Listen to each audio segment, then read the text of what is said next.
आज चतुर्थ संध्यार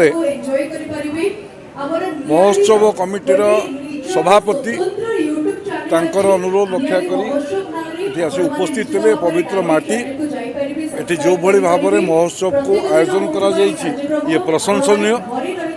ओडिशा हूँ 12 मासरे 13 पर्वर राज्य। महाप्रभु जगन्नाथंकर मामू घर माधव जी एठी उपस्थित अच्छा।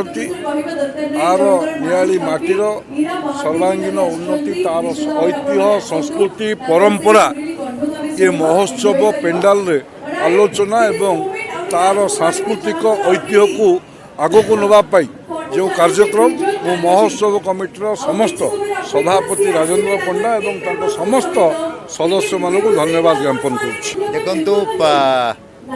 बहुत आनंदित लगिला। पुनश्च बालीजात्रा मन पड़गला आमको या भर आम पशा को आसन कलु। नियाली महोत्सव एक विराट उत्सव परिणत होती। धन्यवाद जनईबी जो मैंने यार उद्योक्ता अच्छा राजेंद्र पंडा और पूरा टीम को जे एक सुंदर भाव में आम संस्कृति आम परंपरा को बजाय रखी आम कलाकार को प्राधान्य देकी एपरी एक महोत्सव अनुष्ठित होती।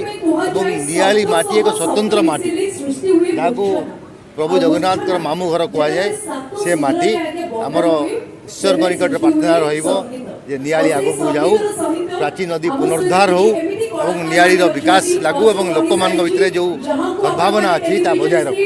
नियाली महोत्सव 2018 मसीह आरंभ होता।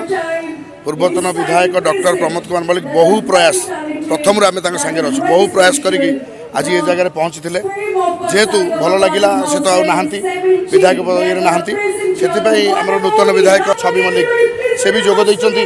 आमर नुआ पुराणा समस्ते कौन दलीय यहाँ होनी। नियाली महोत्सवटा भगवान सबनेश्वर कृपार यहाँ होची। यहाँ कौन दलीय महोत्सव नुह समस्त सहयोग महोत्सव चलती।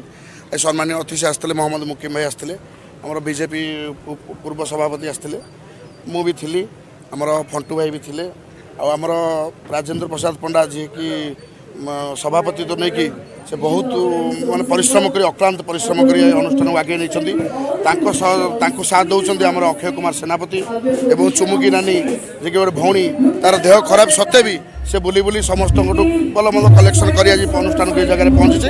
ये अनुष्ठान आहरी आग को बढ़ी चलो आम सहयोग रहा। नियाली भाई समस्त अनुरोध करूँ समस्ते मिशंतु अनुष्ठान 5 राति 7 राति बढ़ू आहरी आगे जाओ। जय जगन्नाथ। और बालीजात्रा पर कटक डिस्ट्रिक्ट भितर आम भावुँ नियाली महोत्सवटा सारा ओडिशा गोटे बार्ता दौर आगक बार्ता दब। आम बहुत प्रयास करूँ समस्ते नियालीवासी मिसिकी आगक निश्चिंत चेष्टा करूँ भल बार्ता देवाई।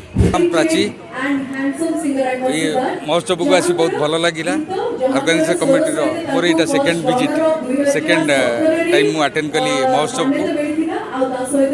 ये महोत्सव को आहरी आगक जाऊ कला संस्कृति की ये नियाली आगक ओडिशार कला संस्कृति की नहीं विश्व दरबार में पहुँचाऊ।